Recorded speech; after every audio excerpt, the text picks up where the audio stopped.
नमस्कार good morning everyone मु आर्या आज गुरुत्वपूर्ण खबर गुड़िक आपण मानक जनइबी न्यूज गुड़िक भल लगे निश्चित भाव गोटे लाइक करी चैनल को सब्सक्राइब करदे। तो चलतु आज गुरुत्वपूर्ण खबर गुड़िक उपरे नजर पकाइबा। तेबे पुणी थे फेरुची वर्षा 11 और 12 तारिख में सबू जिला गुड़िक प्रबल बर्षिम वर्षा। तेबे आसंता 11 और 12 तारिख में राज्यर केतेक जिले में प्रबल वर्षा हबार संभावनाटी रही भुवनेश्वर आंचलिक पाणीपाग केन्द्र पूर्वानुमानटी करिछि। भुवनेश्वर आंचलिक पाणीपाग केन्द्र अनुजाई 11 तारिख में नुआपड़ा बलांगीर सोनपुर बौद्ध बरगढ़ झारसुगुड़ा सुंदरगढ़ संबलपुर देवगढ़ अनुगुल ढेंकानाल जाजपुर भद्रक बालेश्वर मयूरभंज और केन्दुझर जिले में गोटे दुईटी स्थान में अल्परू मध्यम धरणर वर्षाटी हेबो। सेहिपरि 12 तारिख में उपकूल ओडिशा समेत मयूरभंज केन्दुझर अनुगुल ढेंकानाल सुंदरगढ़ और बौद्ध जिले में गोटे दुईटी स्थान में अल्परू मध्यम धरणर वर्षा हबार संभावनाटी अधिक अच्छी। परवर्ती खबर प्रधानमंत्री आवास योजना पर राज्यर भाग 4000 कोटी। तेज प्रधानमंत्री आवास योजना पर राज्य सरकार तरफ भाग रही 4000 कोटी। आज विधानसभा बजेट अधिवेशन अर्थमंत्री विक्रम केशरी आरु कामचला बजेट उपस्थापना करिसेंती। बजेट अधिवेशन विभिन्न विभाग को अर्थराशि प्रदान करा जाउछि। गृह और सरंजाम मंत्रालय द्वारा प्रधानमंत्री आवास योजना कार्यक्रमटी आरंभ होइछि। राज्यर समस्त बासगृह जोगाई देवा ही मिशन लक्ष्य रही। स्वाधीनता दीर्घ 75 वर्ष बीती जाइथिले मध्य एपर्यंत भारत में समस्त को निजस्व बासगृह जोगाई दि जाई पारे नाही। ए मिशन द्वारा सहरांचल में बास करुथिबा गरीब तथा बस्ती बासिंदा मानकु मागणा बासगृह जोगाई दियाजिबो। परवर्ती खबर सुकन्या समृद्धि योजना रे केते वर्ष पर्यंत करिपारिबे निवेश जानी रखंतु। तेबे सुकन्या समृद्धि योजना होउछि 18 वर्षरु कम बालिका मानक पई भारत सरकार द्वारा आरंभ करा जाइथिबा एक सरकारी योजना। बालिका मानकर शिक्षा विवाह खर्च वहन करबा पई एही योजना 2015 रे आरंभ करा जाइथिला। जन्मरु 10 वर्ष पर्यंत कौनसी समय बालिका नाम रे एक पितामाता किंबा आईनगत अभिभावक एक अकाउंट खोली पारिबे। एक डाकघर किंबा आरबीआई अनुमोदित बैंकर शिशुर पिता माता किंबा अभिभावक 1000 टंका जमा सहित बरणी दाखल करी एक सुकन्या समृद्धि अकाउंट खोल जाई पारिबो। एही योजना खोलिबा दिन ठारू 21 वर्ष पई कार्यकारी कराजिबो। किंतु अनेक पितामाता मध्य एक साधारण भूल धारणा अछि जे सेमाने केवल 15 वर्ष बयस पर्यंत सुकन्या समृद्धि अकाउंट रे विनियोगटी करि पारिबे। परवर्ती खबर बजेट डे रे बड़ घोषणा डीए बढ़ाइले सरकार एक दिन आसिबो नुआ दरमा। तेबे राज्य सरकारी कर्मचारी मानक पई खुशीर खबरटी रही। डिसेम्बर मास पर सरकार पुणी थे राज्य बजेट उपस्थापन समय रे सरकारी कर्मचारी मानकर वेतन को 4% वृद्धि करने को घोषणा करिसेंती। आज विधानसभा राज्य बजेट उपस्थापना करुथिबा बेले अर्थ विभागर मंत्री यही घोषणाटी करिसेंती। मूल्य वृद्धि को एड़ाइबा पई सरकार समर्थित सक्षत क्षमतार अतिरिक्त 4% डीए घोषणा करा जाइछि बोली कहिसेंती। राज्य सरकार घोषणा पर केवल राज्य सरकारी कर्मचारी नुहंती राज्य सरकार अवसर प्राप्त पेंशन भोगी माने मध्य एही सुविधाटी पाइबाकू जाउछंती।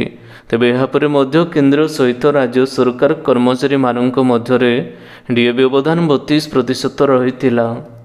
परवर्ती खबर कामचला बजेट रे लक्ष्मी योजना को गुरुत्व। लक्ष्मी योजना पई 1191 कोटी टंकार व्यय बराद। तेबे आज गृह रे उपस्थापित होइतिबा कामचला बजेट रे लक्ष्मी योजना को गुरुत्व देइछंती राज्य सरकार। राज्य में 122 उच्च मानर बस को मिसाई मोट 1745 बस चलाचल करने को लक्ष्य रखिछंती राज्य सरकार। वर्तमान सुधा लक्ष्मी योजना पर 656 कोटी टंका खर्च होइथिबा बेले 2024-25 आर्थिक वर्ष पर 1191 कोटी टंका व्यय बराद कराଯାଇଛି। लक्ष्मी योजना सहरांचल एवं ग्रामीण समुदाय को निरविच्छिन्न भाव में सेमानकर गंतव्य स्थल पर्यंत उत्तम योगदान प्रदान कराजिबारे अग्रणी भूमिकाटी ग्रहण कराଯାଇଛି। याद्वारा ग्रामीण समुदायर मौलिक आवश्यकताटी पूरण कराजिबा सहित सेमानकर सामाजिक अर्थनैतिक अभिवृद्धि सहायक हेबाकू जाउछि। सार्वजनीन सरकारी परिवहन सेवा उपलब्ध कराइबा सहित लक्ष्मी योजना ग्राम पंचायत गुड़िक ब्लॉक मुख्यालय जिला मुख्य कार्यालय एवं राजधानी सहित संयुक्त कर सारा राज्यर विभिन्न सामग्री एवं यात्री मानक परिवहन को सुनिश्चित करा जाइअछि। परवर्ती खबर सेना रे बाहरिला अग्निवीर नियुक्ति जानतु कौन रही आवेदन प्रक्रिया। तेज भारतीय सेना भर्ती होगाकू इच्छुक थिबा युवपीढ़ी मानक पई खुशीर खबर। भारतीय सेना पक्षर अग्निवीर नियुक्तिर सुजोगटी रही। फेब्रुआरी 8 रु यार रजिस्ट्रेशन प्रक्रियाटी आरंभ करा जायछि। आशायी प्रार्थी माने ऑफिशियल वेबसाइट join.indian.army.nic.in रे जाई रजिस्ट्रेशन करबा सो आवेदनटी करि पारिबे। जो माने सेना रे भर्ती पई इच्छुक रहिसंती से माने फेब्रुआरी 8 अर्थात आज ठारू ऑनलाइन माध्यम रे आवेदनटी करि पारिबे। आसंता एप्रिल मासर एक लिखित परीक्षा करा जिवो।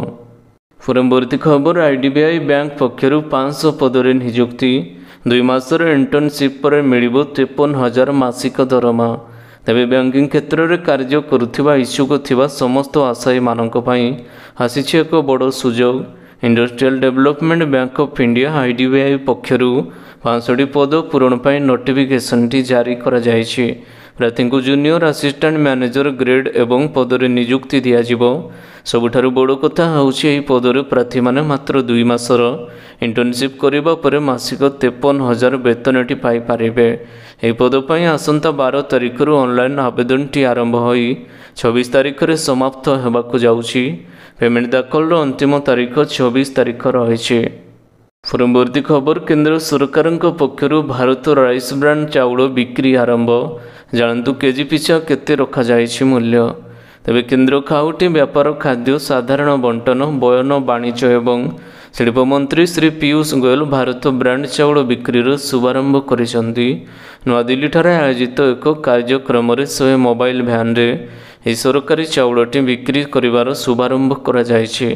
भारत ब्रांड रही चाउल केजी पिछा मूल्य 29 टंका धार्य करा जायछि एवं यह 5 एवं 10 किलोग्राम विशिष्ट पैकेज रे खाउटिंग पई उपलब्ध करा जाउअछि।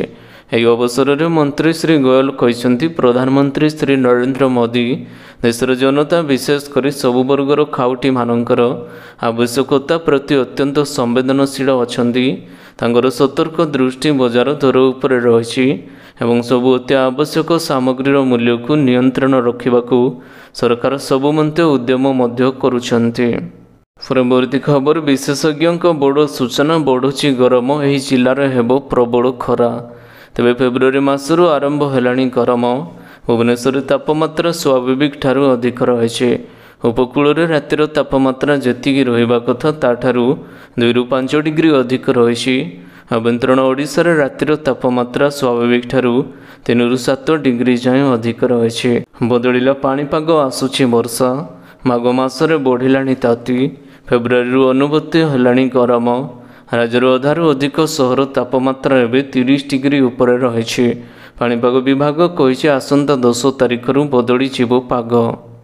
परवर्ती खबर आइकनिक ओडिशा आदर्श विद्यालय उद्घाटित करेंगे पढ़े 1000 रु अधिक उच्च माध्यमिक छात्र छात्री। तेबे मुख्यमंत्री द्वारा आइकनिक ओडिशा आदर्श विद्यालय उद्घाटित हेबो। बुधवार मुख्यमंत्री नवीन पट्टनायक भुवनेश्वर अंधारुआ ठारे आइकनिक ओडिशा आदर्श विद्यालय नूतन कैंपस शुभ उद्घाटन करिसंते।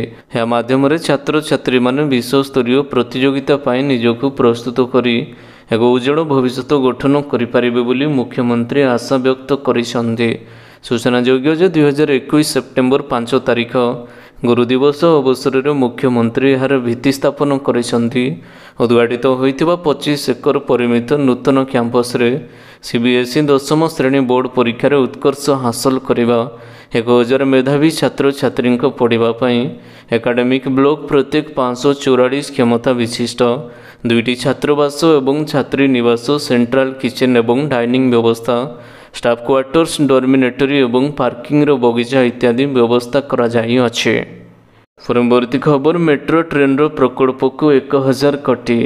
तेज 2024-25 आर्थिक वर्ष लगी मोट 2,55,000 कोटी बजेट आनी राज्य सरकार। एथिरु 1,18,000 कोटी टंकार कामछड़ा बजेट रही। ଏହି କ୍ରମରେ ରାଜ୍ୟର ସରକାର ରାଜ୍ୟରେ ନିର୍ମାଣ ହେବାକୁ ଥିବା ମେଟ୍ରୋ ଟ୍ରେନ୍ ପ୍ରୋଜେକ୍ଟ ପାଇଁ 1,000 କୋଟି ଟଙ୍କାର ବ୍ୟୟବରାଦ କରାଯାଇଅଛି। ମୁଖ୍ୟମନ୍ତ୍ରୀ ନବୀନ ପଟ୍ଟନାୟକ ଉତ୍କଳ ଦିବସ ଅବସରରେ ବିଜୁ ପଟ୍ଟନାୟକ ଅନ୍ତର୍ଜାତୀୟ ବିମାନ ବନ୍ଦରରୁ ତ୍ରିଶୂଳିଆ ଛକ ପର୍ଯ୍ୟନ୍ତ ଭୁବନେଶ୍ୱର ପାଇଁ ମେଟ୍ରୋ ରେଳ ପ୍ରକଳ୍ପ ପ୍ରସ୍ତାବକୁ ଅନୁମୋଦନ କରିଛନ୍ତି। ପରବର୍ତ୍ତୀ ଖବର, ବର୍ଷ ଆରମ୍ଭରୁ ରାଜ୍ୟବାସୀଙ୍କୁ କଲବଲ କଲାଣି ତାତି। ତେବେ ଗତ 3 ଦିନ ଧରି ରାଜ୍ୟରେ ଶୁଖିଲା ପାଗ ସହ ଲାଗି ରହିଛି ତାତି। ବର୍ଷ ଆରମ୍ଭରୁ ହିଁ ଏଭଳି ପରିସ୍ଥିତି ଦେଖାଗଲେ ଆସନ୍ତା ସମୟରେ ଏହା କେତେ ଭୟଙ୍କର ରୂପ ନେବ ତାହା ଅନୁମାନ କରାଯାଇପାରୁଛି। ଏସହିତ ପାଣିପାଗ ବିଭାଗରୁ ସୂଚନା ଦିଆଯାଇଅଛି ଯେ ଓଡ଼ିଶାର ଜିଲ୍ଲାଗୁଡ଼ିକରେ ଶୁଖିଲା ପାଗ ଅଧିକ ହେବାର ସମ୍ଭାବନାଟି ରହିଛି। ଗଞ୍ଜାମ, ଗଜପତି, କାନ୍ଦାଳ, ରାୟଗଡ଼ା ଏବଂ କୋରାପୁଟ ଜିଲ୍ଲା ଉପରେ ଗୋଟିଏ କିମ୍ବା ଦୁଇଟି ସ୍ଥାନରେ ଘନ କୁହୁଡ଼ି ହେବାର ସମ୍ଭାବନାଟି ଅଧିକ ଅଛି। ଏସହିତ ସର୍ବନିମ୍ନ ତାପମାତ୍ରା ଦକ୍ଷିଣ ଉପକୂଳ ଓଡ଼ିଶାର ଜିଲ୍ଲା ଉପରେ, ଉତ୍ତର ଉପକୂଳ ଓଡ଼ିଶା ଗୋଟିଏ କିମ୍ବା ଦୁଇଟି ସ୍ଥାନରେ, ଓଡ଼ିଶାର ଅଭ୍ୟନ୍ତରୀଣ ଜିଲ୍ଲା ଉପରେ ଗୋଟିଏ କିମ୍ବା ଦୁଇଟି ସ୍ଥାନରେ ଯଥେଷ୍ଟ ବୃଦ୍ଧି ଘଟିଛି ଏବଂ ଓଡ଼ିଶାର ଅନ୍ୟ କୌଣସି ବଡ଼ ପରିବର୍ତ୍ତନ ହୋଇନାହିଁ। ପରବର୍ତ୍ତୀ ଖବର, ଏନ୍ଡିଏ ସହ ପୁଣି ସରକାର ଗଠନ କରିବା ପରେ ପ୍ରଥମ ଥର ଲାଗି ପ୍ରଧାନମନ୍ତ୍ରୀ ମୋଦିଙ୍କୁ ଭେଟିଲେ ନୀତିଶ। ତେବେ ଏନ୍ଡିଏ ସହ ପୁଣି ମେଣ୍ଟ କରିବା ପରେ ପ୍ରଥମ ଥର ଲାଗି ପ୍ରଧାନମନ୍ତ୍ରୀ ନରେନ୍ଦ୍ର ମୋଦିଙ୍କୁ ଭେଟିଛନ୍ତି ବିହାର ମୁଖ୍ୟମନ୍ତ୍ରୀ ନୀତିଶ କୁମାର। ପ୍ରଧାନମନ୍ତ୍ରୀ ନରେନ୍ଦ୍ର ମୋଦିଙ୍କୁ ଭେଟିବା ପାଇଁ ନୀତିଶ ପ୍ରଧାନମନ୍ତ୍ରୀଙ୍କ ବାସଭବନରେ ପହଞ୍ଚିଥିଲେ। ବିହାରରେ ନୂଆ ଏନ୍ଡିଏ ସରକାର ଗଠନ ପରେ ପିଏମ୍ ମୋଦିଙ୍କ ସହ ଏହା ତାଙ୍କର ପ୍ରଥମ ସାକ୍ଷାତକାର ରହିଛି। ଆଗାମୀ ବର୍ଷରେ ବିହାର କ୍ୟାବିନେଟ୍ ସମ୍ପ୍ରସାରଣ ହେବାକୁ ଯାଉଛି। ଏଥିସହିତ ନୂତନ ଏନ୍ଡିଏ ସରକାରଙ୍କ ଫ୍ଲୋର ଟେଷ୍ଟ ଫେବୃଆରୀ 12ରେ ହେବ। ଫେବୃଆରୀ 12 ତାରିଖରେ ବିଧାନସଭାରେ ନୀତିଶ କୁମାରଙ୍କ ନେତୃତ୍ୱାଧୀନ ସରକାର ଆସ୍ଥା ଭୋଟର ସମ୍ମୁଖୀନ ହେବାର ଠିକ୍ 5 ଦିନ ପୂର୍ବରୁ ଏହି ବୈଠକ ଅନୁଷ୍ଠିତ କରାଯାଇଅଛି। ଜାନୁଆରୀ 28 ତାରିଖ ବିହାର ଏନ୍ଡିଏକୁ ଫେରିବା ପାଇଁ ମହାମେଣ୍ଟ ଛଡ଼ାଯିବା ପରେ ଜେଡିୟୁ ନେତା ତାଙ୍କର ପ୍ରଥମ ଜାତୀୟ ରାଜଧାନୀ ଗସ୍ତ ସମୟରେ ଭାରତୀୟ ଜନତା ପାର୍ଟି ଅନ୍ୟ ଶୀର୍ଷ ନେତାମାନଙ୍କୁ ମଧ୍ୟ ଭେଟିବା କାର୍ଯ୍ୟକ୍ରମଟି ରହିଛି। ପରବର୍ତ୍ତୀ ଖବର, ଇ ରୁପିକୁ ଲୋକପ୍ରିୟ କରିବାକୁ ଆର୍ବିଆଇର ଯୋଜନା। ଖୁବ୍ ଶୀଘ୍ର ଆରମ୍ଭ ହେବ ଅଫଲାଇନ୍ ଟ୍ରାଞ୍ଜାକ୍ସନ୍। ତେବେ ଅଫଲାଇନ୍ରେ ହୋଇପାରିବ ଡିଜିଟାଲ ମୁଦ୍ରାର କାରବାର। ଗୁରୁବାର ଭାରତୀୟ ରିଜର୍ଭ ବ୍ୟାଙ୍କ ଆର୍ବିଆଇ ଏହି ଘୋଷଣାଟି କରିଛି। RBI governor Shaktikanta Das MPS ବୈଠକରେ ଏହି ଘୋଷଣାଟି କରିଛନ୍ତି ଯେ କେନ୍ଦ୍ରୀୟ ବ୍ୟାଙ୍କ ଡିଜିଟାଲ ମୁଦ୍ରା ପାଇଲଟ ପ୍ରୋଜେକ୍ଟର ଅଫଲାଇନ୍ ଟ୍ରାଞ୍ଜାକ୍ସନ୍ ଆରମ୍ଭ କରିବାକୁ ଯାଉଛନ୍ତି। ଏହାର ଅର୍ଥ ଡିଜିଟାଲ ମୁଦ୍ରାର ବ୍ୟବହାର ସୀମିତ ଇଣ୍ଟରନେଟ୍ରେ ଥିବା ଅଞ୍ଚଳରେ ମଧ୍ୟ ହୋଇପାରିବ। ସୂଚନା ଥାଉ କି ଆର୍ବିଆଇ 2022 ଡିସେମ୍ବର ଖୁଚୁରା ସିବିଡିସିର ପ୍ରଚଳନ ଆରମ୍ଭ କରିଥିଲା। ଡିସେମ୍ବର 2023 ବେଳକୁ ଗୋଟିଏ ଦିନରେ 10 ଲକ୍ଷ ଟଙ୍କାର ନେଣଦେଣ ଲକ୍ଷ୍ୟ ହାସଲ କରିଥିଲା। ଶକ୍ତିକାନ୍ତ ଦାସ କହିଛନ୍ତି, ଦୁର୍ବଳ କିମ୍ବା ସୀମିତ ଇଣ୍ଟରନେଟ୍ ଥିବା ଅଞ୍ଚଳରେ ଡିଜିଟାଲ ମୁଦ୍ରାରେ ନେଣଦେଣ ପାଇଁ ଅଫଲାଇନ୍ ସୁବିଧାଟି ଆରମ୍ଭ କରାଯିବ। ପରବର୍ତ୍ତୀ ଖବର, ପ୍ରତିଶ୍ରୁତି କାର୍ଯ୍ୟକାରୀ କଲେନି ସରକାର। ପ୍ରତିବାଦରେ ଲୟର ପିଏମ୍ଜିରେ ଗର୍ଜିଲେ ଶିକ୍ଷକ।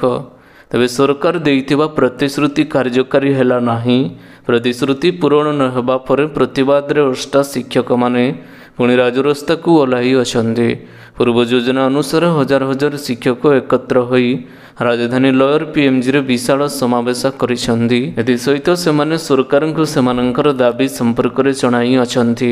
ଆଜି ପର୍ଯ୍ୟନ୍ତ ଅନୁଦାନ ପାଇନଥିବା ବିଦ୍ୟାଳୟକୁ ଅନୁଦାନ ପ୍ରଦାନ କରିବା, ନୂତନ ଅନୁଦାନ ପ୍ରାପ୍ତ ବିଦ୍ୟାଳୟରୁ ଅବସର ନେଉଥିବା ଶିକ୍ଷକ କର୍ମଚାରୀମାନଙ୍କୁ ଅବସରକାଳୀନ ସୁବିଧା ପ୍ରଦାନ କରାଯିବ। 226 ଏବଂ 399 ବିଦ୍ୟାଳୟକୁ ସପ୍ତମ ବେତନ ପ୍ରଦାନ କରିବା ଇତ୍ୟାଦି ଦାବିକୁ ସରକାର ବାରମ୍ବାର ପ୍ରତିଶ୍ରୁତି ଦେଇ ପାଳନ କରୁନଥିବାରୁ ଆଜି ରାଜରାସ୍ତାକୁ ଓହ୍ଲାଇଛନ୍ତି ଶିକ୍ଷକ। ପରବର୍ତ୍ତୀ ଖବର, ଭାରତର ସବୁଠୁ ଯୁବ କୋଟିପତି ବ୍ୟବସାୟୀ 1 ବର୍ଷରେ ରୋଜଗାର କଲେ 9,000 କୋଟି।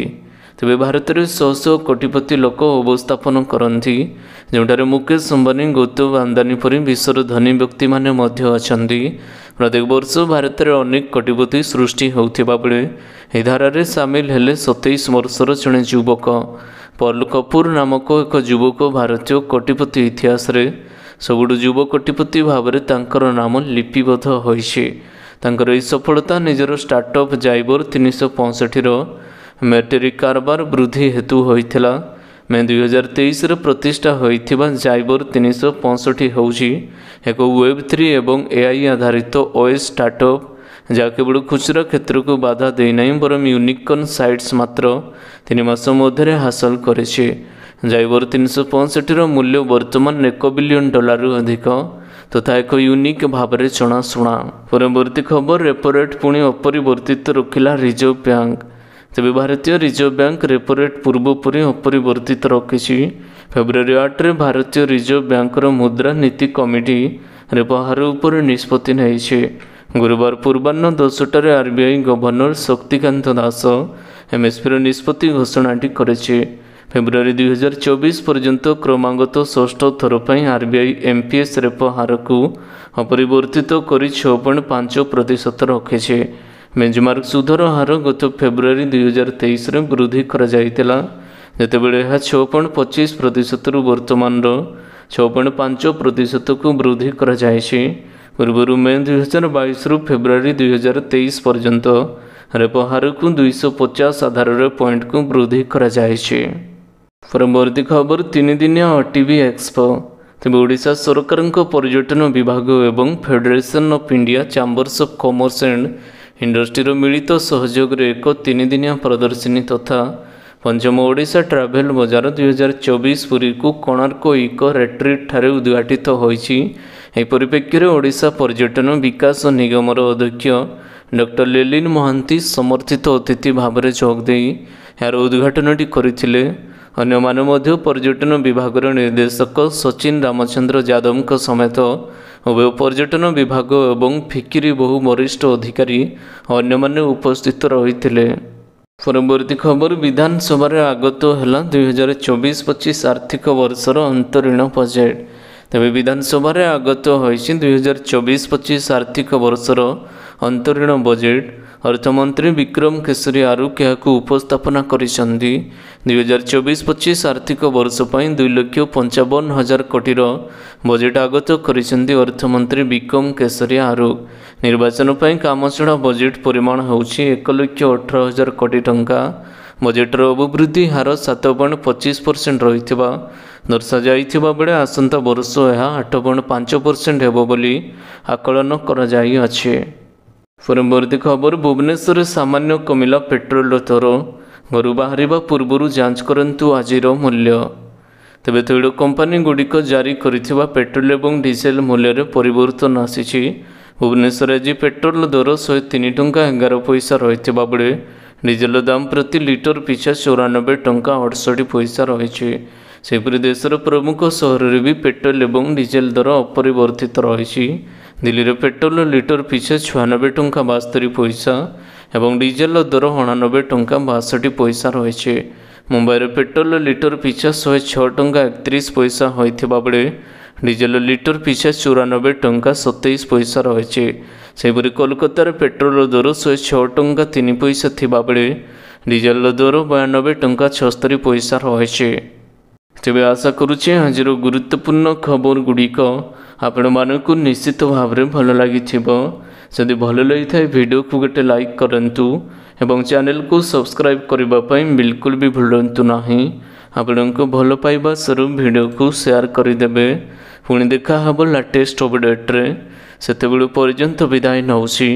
वंदे Mataram. Take care. Bye bye.